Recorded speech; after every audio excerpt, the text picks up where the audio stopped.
I'm going to start my day with a run, and before I'm doing that, I'm having a banana and 2 dates as my pre-workout fuel.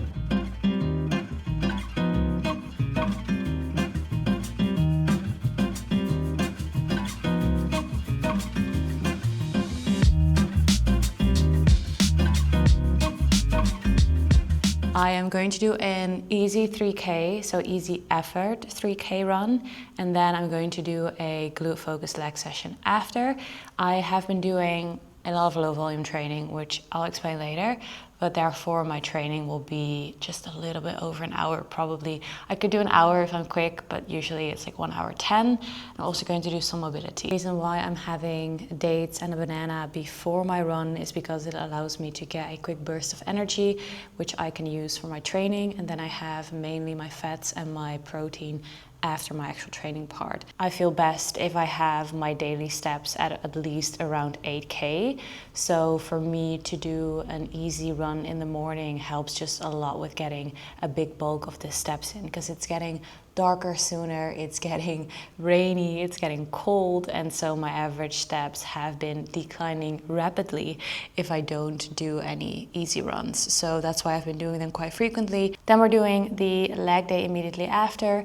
As you know, it is often preferred to either separate them or to start with your workout if that is something that you want to focus on. But I've noticed that the easy run isn't too fatiguing for me, and also it allows me to warm up really nicely, which then helps me with my workout. So that's why I've been doing them like this. If you really want to focus on either, building as much strength as you possibly can or as much muscle as you possibly can, then you might want to think about starting with your actual workout first. But that's not the phase that I'm in right now. I just want to get as fit as I can and do what I can when I can, basically. That was my run. Let me stop my session really quick and see how many steps I did. I did a 3K run, so the treadmill set 4K, but that was including the warm-up. Let me see. So that put me at 5K steps, a little bit over 5K, which is a pretty good start of the day. So now I'm going to catch my breath, drink a coffee, and then I'm going to start my leg session. Low volume training. Let's talk about it. I've been going to the gym since I was around 18 years old, and I'm 31 now. So that makes it over a decade of training. This hasn't been fully optimal training at all. I've been switching programs more frequently than ideal to try things for my guides or my app. I've been adding new exercises because I wanted to film them for social. I've been switching up training styles to try them. It's honestly been largely suboptimal in that sense, but I have been pretty consistent. And you know what they say? Consistently suboptimal beats perfection. I'm really not sure if anyone says that, but I'm going to go with it. And therefore, I have been able to build my fitness, my strength, and muscle mass. But because I've been training for so long, I keep progressively overloading over time, improving form, increasing weight, adding another set, another exercise, another workout even. And before you know it, I'm doing quite some volume on a weekly basis.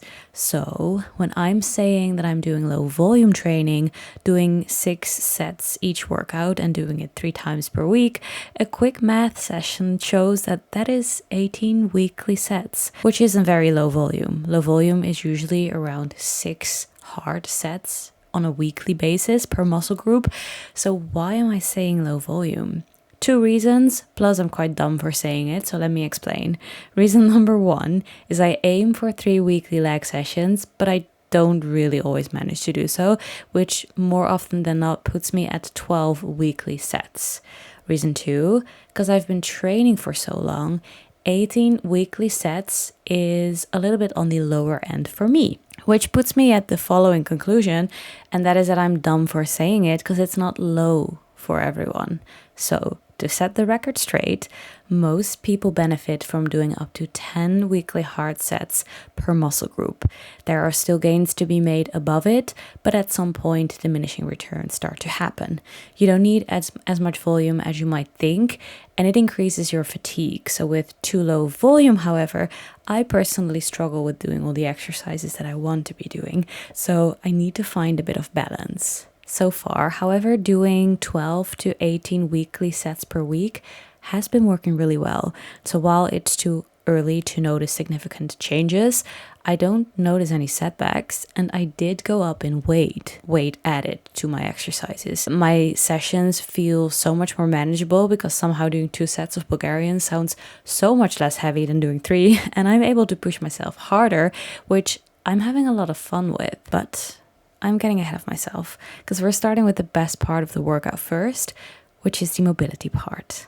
Mobility training is fitness. Whilst it is really, really impressive if you can do a shoulder press that's your body weight, if you cannot do a full shoulder car without feeling uncomfortable, what's it really worth? Mobility training helps to keep you mobile, flexible, and training all small stabilizing muscles helps to prevent injury down the line. And the best part is that you'll notice improvement even more quickly than with traditional bodybuilding exercises.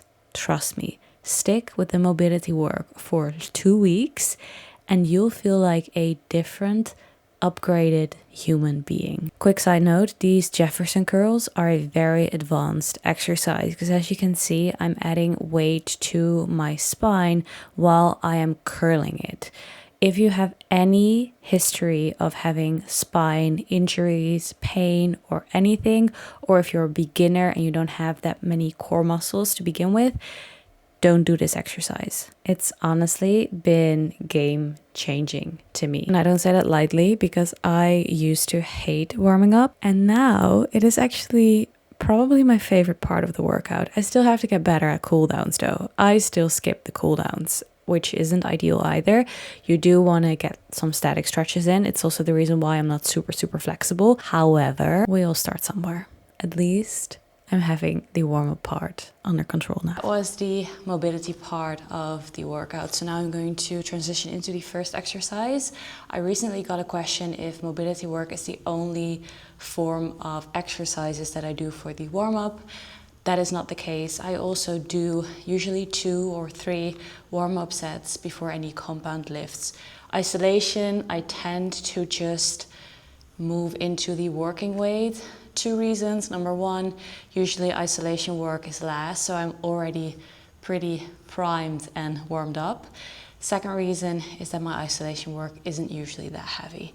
So therefore I don't feel the need to warm up. Sometimes there really is no way to warm up besides body weight maybe. But for the compounds, I always do usually 3 warm-up sets, and then I do 1 with 50% of the working weight, 1 with 70 to 80, and then 1 with 90% of the working weight. So for today, I'm doing 3 exercises. I'm doing a thrust, a hinge, and a squat variation, and I'm only doing 2 working sets for each exercise, so that is 6 sets in total, medium to heavy day. So I am in the 6 to 10 rep ranges approximately. Without further ado, let's get started with the hip thrust.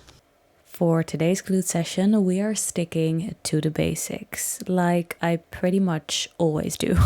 If you hate any of these exercises, please do an alternative.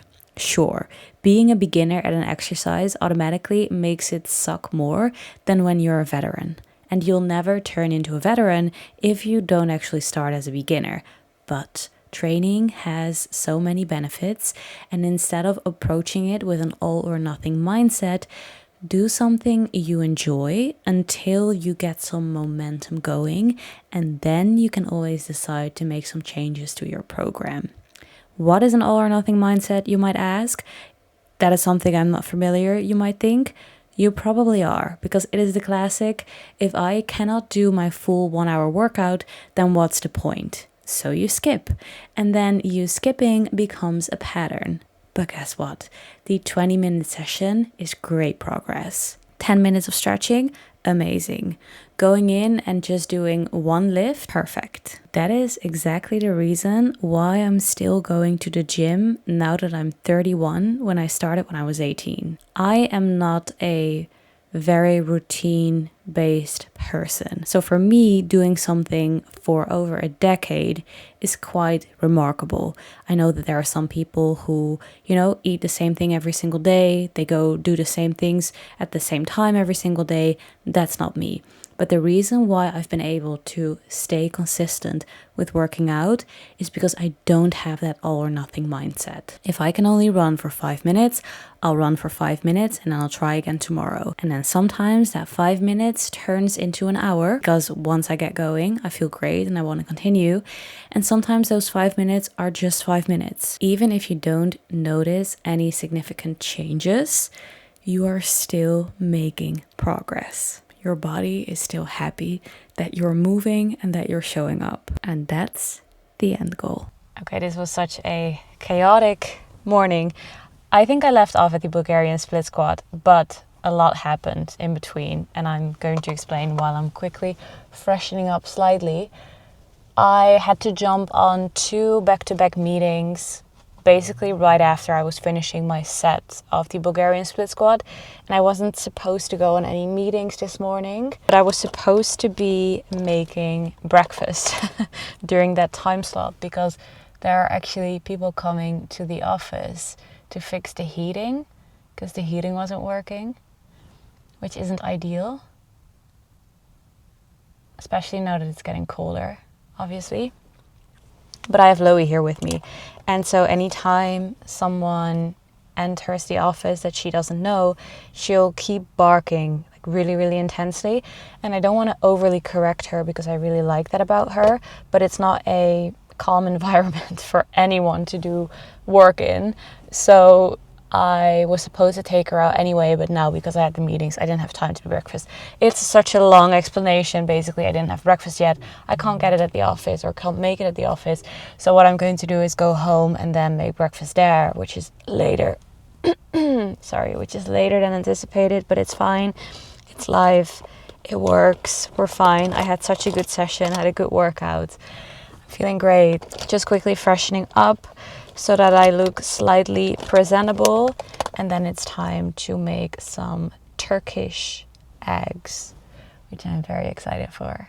Going to start by poaching some eggs. If you've never poached eggs before, or if you've never been lucky with poaching eggs, then this is what I do, and it usually always works. So make sure that you bring the water to a boil and then reduce the heat until you have a very gentle simmer. And then make sure that you have fresh eggs that are room temperature. I found that room temperature is even more important than the freshness of the egg. I have a sieve. I'm going to sieve the egg to get rid of some of the egg whites, because otherwise you'll get that really runny, poachy eggs. But we want to have like a very firm egg, if that makes sense. Then you're going to swirl the water gently and then drop the egg in the middle. Wait 1, 2, 3 minutes, and then you have a perfectly poached egg. So let's get started.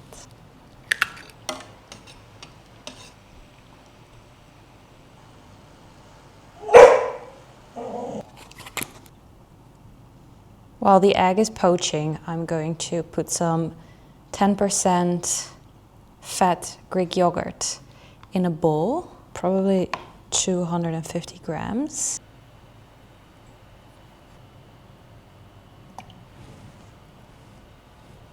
And here is breakfast, or at least the second part. So I have the full fat Greek yogurt, some olive oil, 2 poached eggs, some dill, flaky sea salt, this one, and then pepper and some chili flakes. I'm just going to eat it standing. I know people hate it when I eat standing. I'm so hungry. In Dutch we would say I could eat a horse, which I would never, but just goes to show how hungry I am. Amazing. I made it wrong. Technically, you're supposed to heat up the oil, but I'm not a fan of heating up olive oil. I add olive oil to almost every single meal that I eat, probably 90% of the time. Olive oil is one of the reasons why the Mediterranean diet is so good for you and why people get so old when they consume a Mediterranean diet. I don't follow a Mediterranean diet, but I do add a high quality olive oil to almost every meal that I have.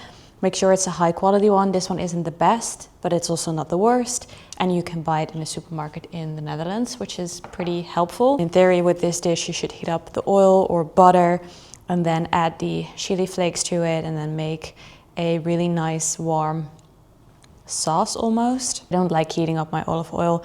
I know you technically can until a certain temperature, but I just find it easier to consume it cold. So this is kind of like a twist on this dish, but it is still delicious. I am just going to work from home for a bit. I am making a list of mobility exercises that I want to film for the app, because I've been doing a lot of different mobility exercises and they have made such a difference to my overall health and fitness, and I really want to incorporate them into the app. So in order to do so, I obviously need to film them first. Hopefully we can get this done within a month, because I also have a new program coming in January.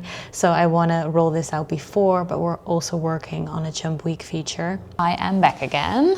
So for lunch, this is what I usually do. So I have one of those pre-made salads, which isn't the best thing probably for you.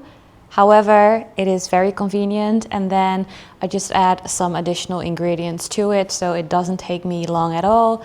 I have a nice big salad, I have some color, and then I can kind of spice it up by adding different toppings.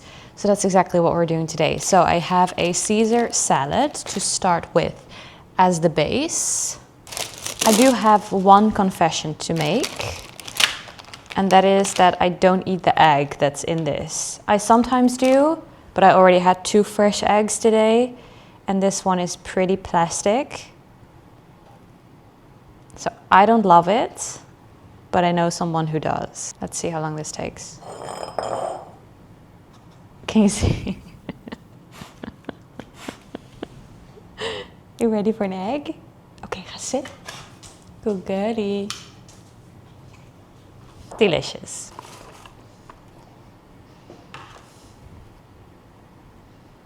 I wish you could smell what I am smelling, but I'm grilling some bread. Smells amazing. I'm adding some croutons. I'm also adding some regato cheese. And then I'm adding the dressing, which is a Caesar dressing. Beautiful, such a chef. And then, see, this is real time. It only takes like 4 minutes. Then I'm adding a kiwi, because I love kiwi, and it's very healthy. A lot of vitamin C, a lot of fibers. I don't eat the skin though. I know that there are some people who eat the skin. I also have to make another confession, and that is that I got the gold one, which I usually don't because it is very expensive. I'll usually get the green ones, but then out of habit, I scanned it as the green one instead of the gold one. So technically, I did something I'm not supposed to. But don't tell anyone. So I'm having a gold kiwi. What a treat. Also, it's fine because the other day I was getting a lot of groceries that were on sale, but you have to scan a card in order to get these sale items or like get the discount. And then I forgot my card. So technically this makes up for it. So we're adding the kiwi. Kiwi to a salad is great because it adds a bit of sweetness to it. And then I'm adding some garden cress, little microgreens, a little spice. Beautiful. And then I'm adding in some sardines because the smaller that the fish is, the healthier they tend to be. And so this one is again in olive oil. Okay, and so I'm going to... Oh no, I made a mess. I made a mess, I made a mess. I'm going to add my own olive oil. So I didn't really add the olive oil from the sardines. I'm just adding my own because I don't assume that that one is great. Just a little bit. And then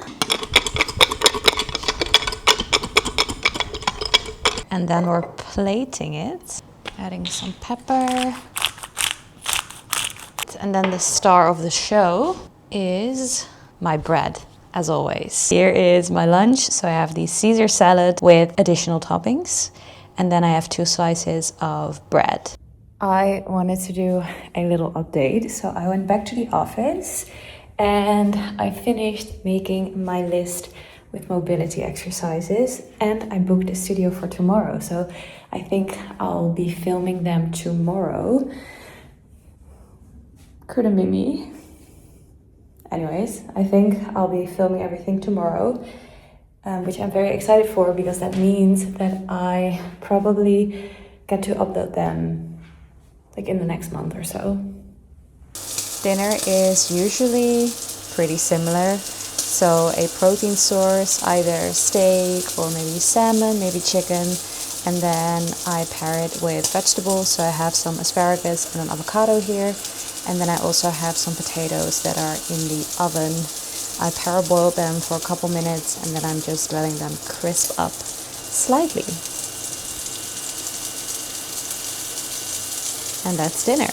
And here is dinner. I have a steak, asparagus, some potatoes, tomato, and avocado. And someone who wants to eat it again.